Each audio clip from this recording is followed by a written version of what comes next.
ഒന്ന് നിൽക്കടി, നിനക്ക് എത്രയുണ്ട്? Full A പ്ലസോ?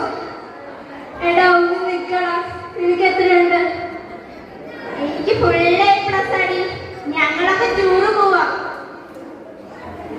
എല്ലാവർക്കും ഫുൾ എ പ്ലസോ?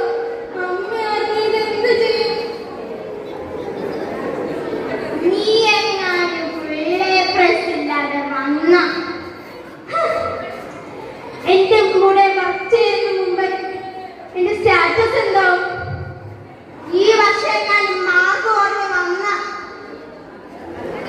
അച്ഛൻ എന്ത് ചെയ്യും? കഴിഞ്ഞ വർഷം എന്നെ ഈ ചട്ടം വെച്ച് എന്റെ കാല് പൊള്ളിക്കുക. എടി ഇങ്ങോട്ട് വാടി, ഇങ്ങോട്ട് വാടി. ഓൺ എക്സാമിന് ഇതാണ് നീ മാർക്കിന്റെ. ഈ വരുന്ന പരീക്ഷയ്ക്ക് നിനക്ക് ഫുൾ എ പ്ലസ് കിട്ടോ? നീ രോഹിത്തിന് ചൂടെന്നറിയാം. അയ്യോ അച്ഛാ, എന്നെ തല്ലല്ല, എന്നെ തല്ലല്ല. വീട്ടിൽ പോയി അമ്മ പട്ടിണിക്കിടും. അച്ഛനാണ് ഈ ചട്ടം വെച്ച് പൊള്ളിക്കും. ഞാൻ എന്ത് ചെയ്യും? മോളെ, നിന്റെ റിസൾട്ട് അറിയാം? അതൊന്നും അറിയണ്ട.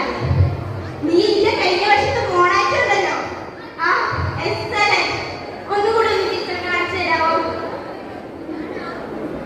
കഴിഞ്ഞ വർഷത്തെ മോണായിട്ട് അതല്ലേ ഞാനിപ്പോ കാണിച്ചു.